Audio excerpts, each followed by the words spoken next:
There was once a time when Americans appreciated religion and the great diversity and variety of religious practice in the United States. Although there were lots of incidents of discrimination and treatment of others as outcasts. Immediately what comes to mind is the founding era and the treatment of Quakers in the founding era, and the treatment of Latter-day Saints, first in upstate New York and then in Illinois and Missouri. But for the most part, Americans treasured their religious practice, and you can see it reflected in Tocqueville, where he makes references to the variety of religious practice in the United States. And because Americans treasured their faith, religious freedom was respected for most of our history. There has been a denigration of the respect for faith and people of faith, and that religion has, over the last several decades, been scapegoated and seen as a source of strife, not just in the United States but around the world.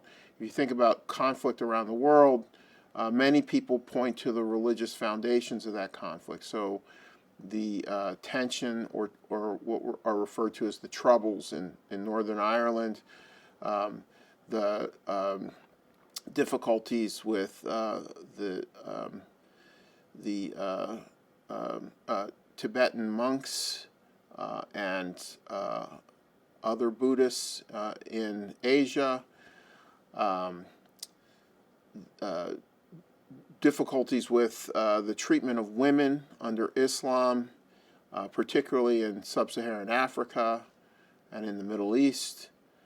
And in the United States, religious practice and faith has been seen as the source of turmoil and persecution and oppression.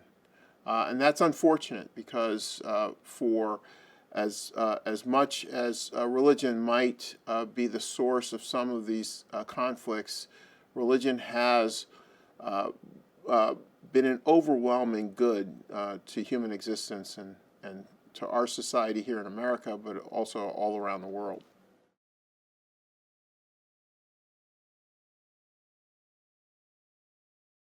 It's really been the leavening or the glue that's held American society together. And I can give you countless examples that people would recognize. So, for example, there's hardly a community anywhere in the United States that doesn't have, just as one example, a Catholic school or a Catholic hospital or a Catholic hospice or nursing home.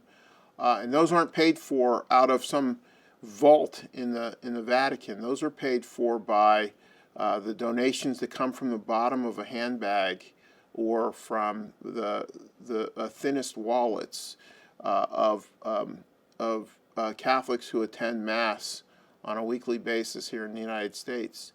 And to look at all of the schools and health care that's been provided because of the belief of Catholic Mass attendees it's an enormous resource in the United States, and that's true for almost every religion that's practiced in the United States. There are religious groups that have not just built their own temples and mosques and churches, but have contributed to the fabric of our society in a multitude of ways by taking care of the hungry and homeless, the elderly, and young children, all throughout our society.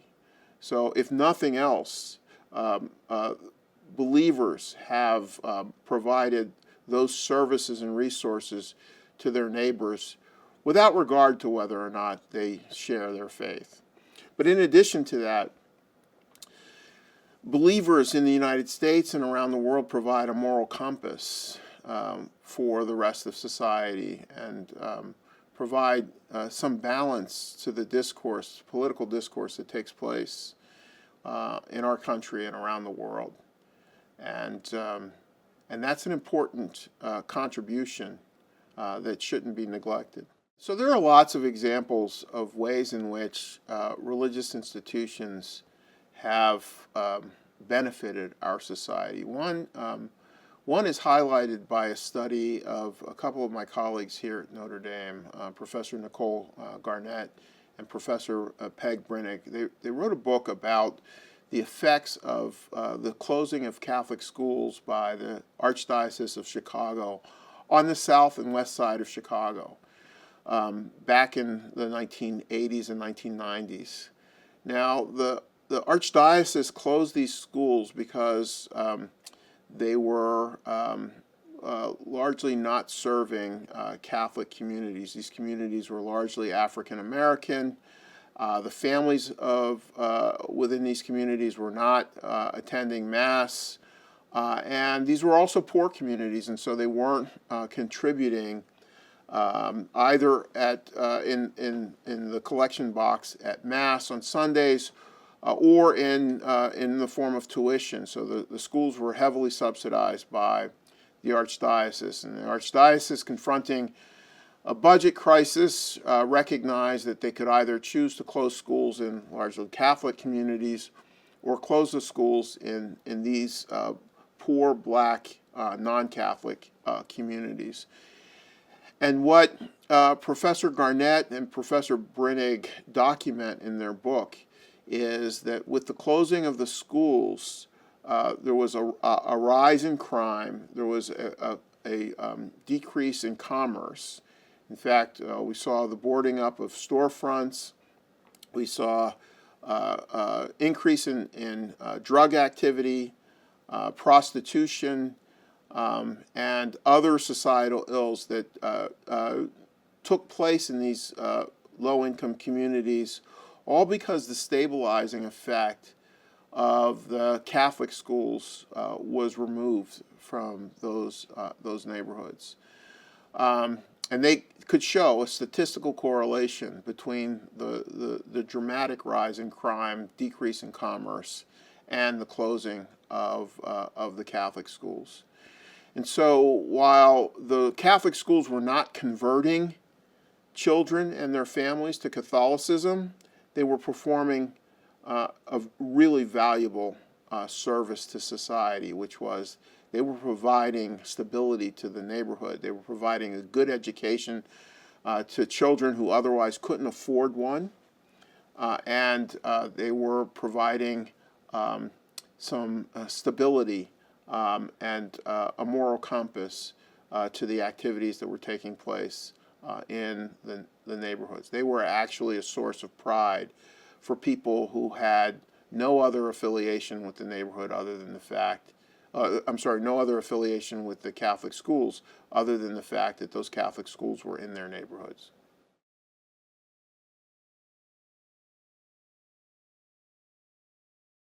One of the things that religion does, and believers as adherents to religions in the United States, is that they bring different viewpoints to political discussions. And so we can have an open dialogue about what's important to us as citizens in the polity that we wouldn't have in the absence of religion. That dialogue is enriched by religious belief and religious faith. Sometimes faiths share values, and the most obvious example are the Abrahamic faiths, Judaism, Islam, and Christianity share basic tenets that allow for deeper discussions of political issues. But even where they don't, they provide us with a moral compass and a basis for political decision making. Without faith, it's hard to see where our moral judgments where they would be rooted. obvious issues to point to are issues surrounding life. For example, the questions of whether or not assisted suicide should be facilitated by medical professionals is one that Catholics and other religious believers have been actively involved in for decades. And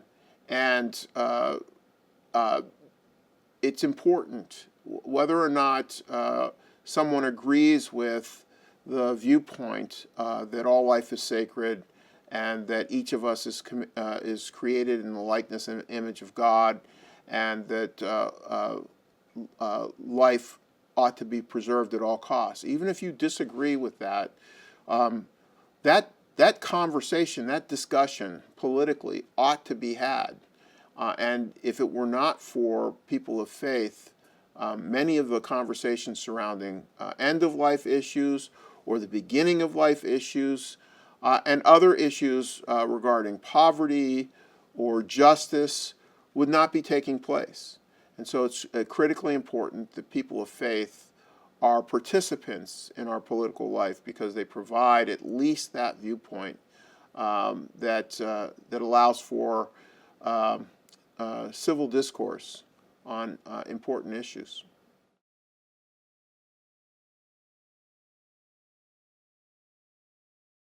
Why does religion have such a bad reputation now? I think because so many have appropriated religion, the name of religion, as a mechanism or as a cover for serving their own purposes. And so you see this with international terrorism, for example, that's committed purportedly in the name of Islam. You see this with discrimination that's committed in the name of religious faith or practice, or even cultural devices that are done purportedly in the name of religion, but in fact have no roots in religion and are rooted instead in cultural practices that are defended only as a religious practice. Well, I think there are two sources. I think one is the fact that in our popular culture and in the news media, various societal ills and evils have been attributed to religion, and in most cases, I think inappropriately attributed to religion. But I also think that the other source is our formal educational system, which has been rooted in a misconception, really, of our constitutional principles. I remember growing up in school learning about the separation of church and state, which is never articulated in our Constitution.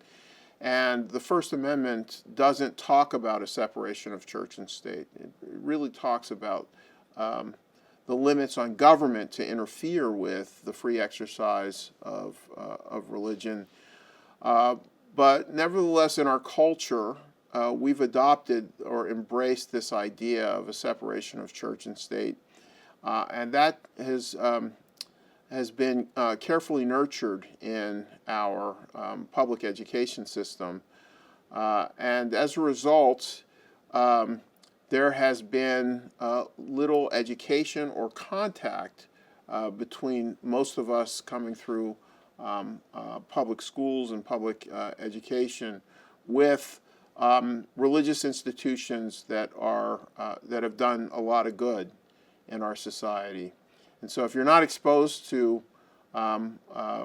those who can show you the good that religious institutions have done in the United States and the service that they've provided to our other public institutions, including our politics, then it's natural that you would only have these ill images of religious institutions and people of faith.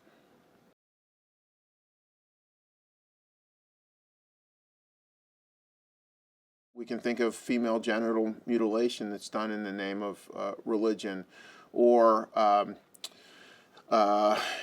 religions like Santeria, which engage in animal sacrifice, or the use of dangerous narcotics for other religious practices. As a society, we have to circumscribe the limits that we can countenance with regard to the exercise of religion. But for the most part, we give large amounts of latitude to religious practice and to the free exercise of it, to the extent that if you're not hurting anyone else, or not hurting yourself in a way that calls upon the rest of society to rescue you or your family members, we as Americans have generally tolerated just about any religious practice. But we have to draw limits at where those religious practices or the exercise in certain ways encroaches upon the freedoms and independence of other individuals or other members of our society. I think that those limits come directly from virtually every religion that's practiced in the United States, and in particular the Abrahamic traditions of Judaism, Islam, and Christianity, all of which recognize that each individual is created in the likeness and image of God, and therefore has human dignity that has to be respected.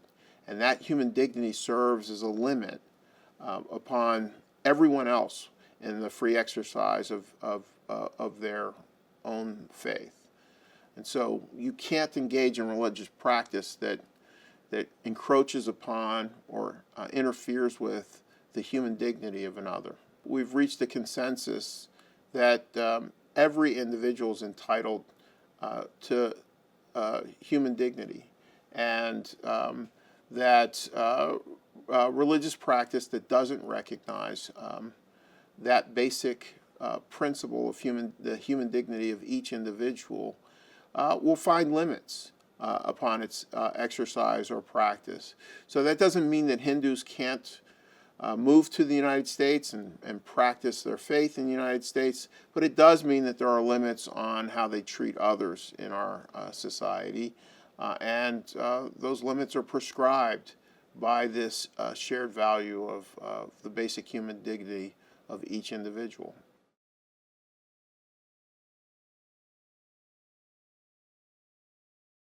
Many of the immigrants from Europe came looking for a place where they could freely exercise their faith. I mean, we think about many of the Protestants who left England for the Netherlands, looking at the Netherlands as a possibility for free exercise of their faith, found that even in the Netherlands they couldn't have their religious beliefs respected or protected, and so took the arduous journey across the ocean to try to find an unconquered land where they could practice their beliefs. And we need to keep in mind how courageous that was. They were basically risking death in order to find a place where they could practice their religion freely. And so we shouldn't take it lightly, because frankly, the world is still filled with people who courageously face death on a daily basis in order to pursue their religious beliefs.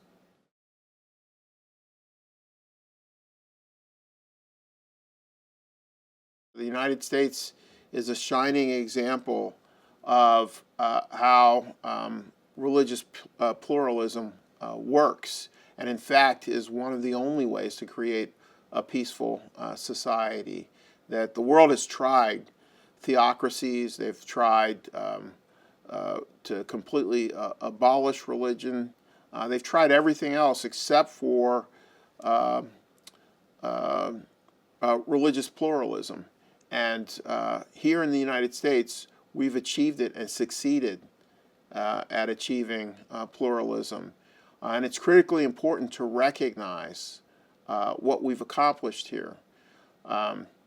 We have higher church attendance than European countries that have an official religion, where the church or other religious institutions are supported by the state. Here we don't have that. We don't have faith or belief supported by the state, and yet faith flourishes in the United States precisely because it's freely chosen and it's freely exercised here. And so long as we continue to respect our variety and the great pluralism that we have in the United States, we will continue to flourish, not just as a people of faith, but as a political grouping, as a political body. We will continue to flourish because it's that religious pluralism that serves as the foundation of all of our freedoms.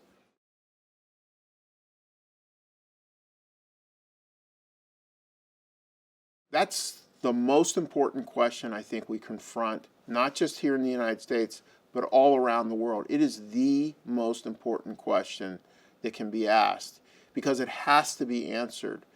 And I believe that those of us who appreciate religious liberty and its importance have to explain, we have to connect the good in the world to religious liberty. Unless we make that connection for people, religious liberty itself is lost.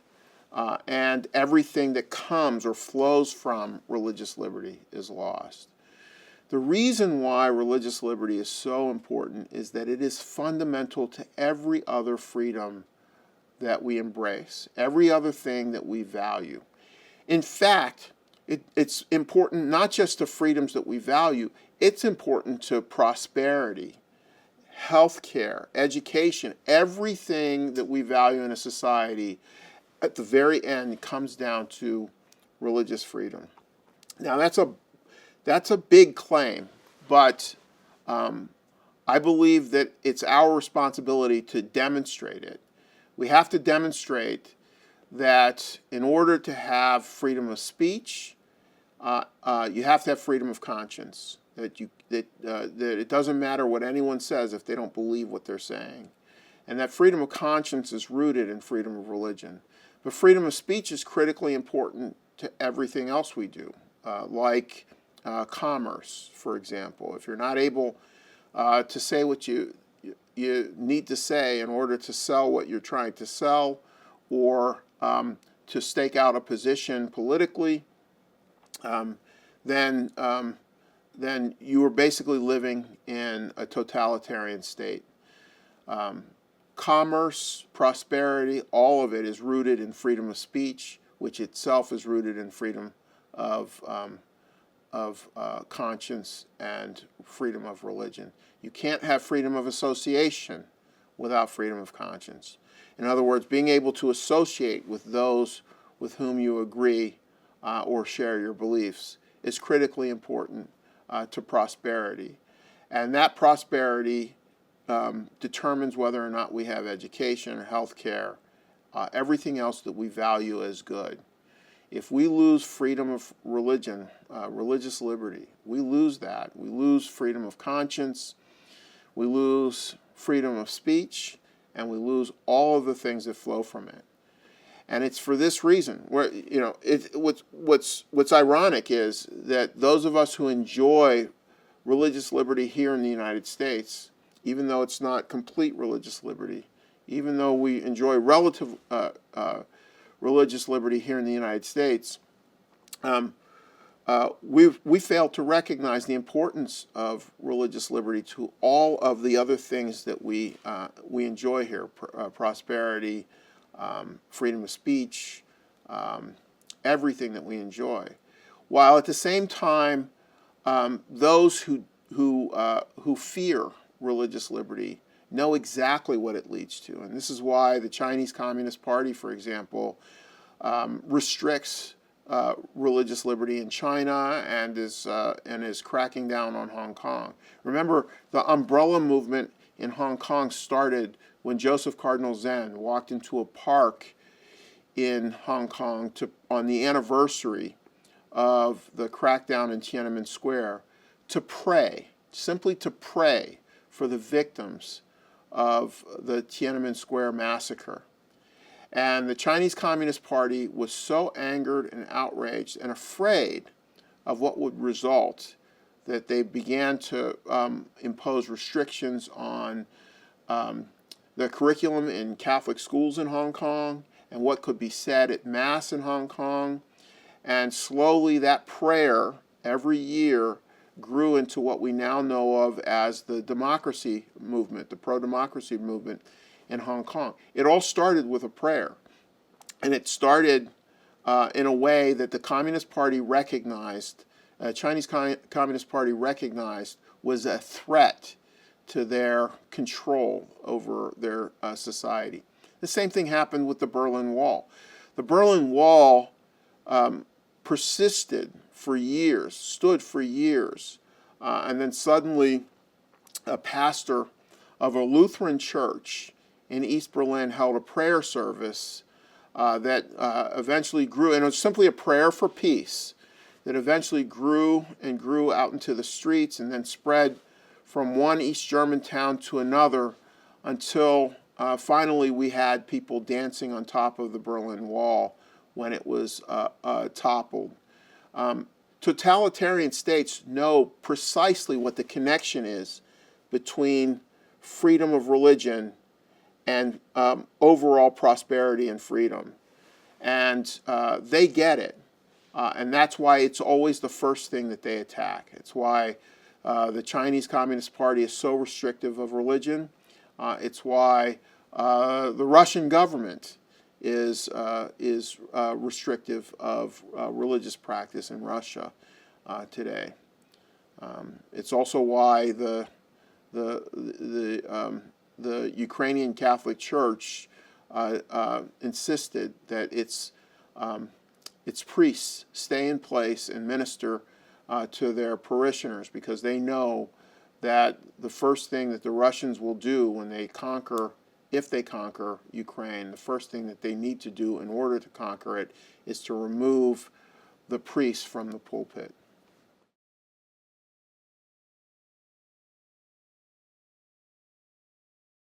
So to me personally, it's everything.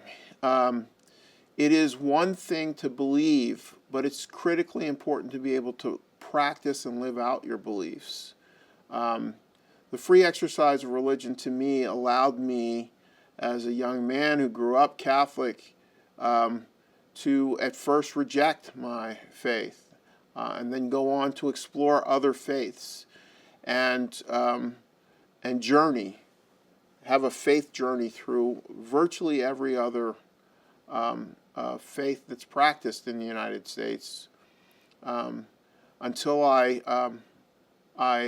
settled back into a faith that I embraced not because I was forced to, but because I was free to choose it.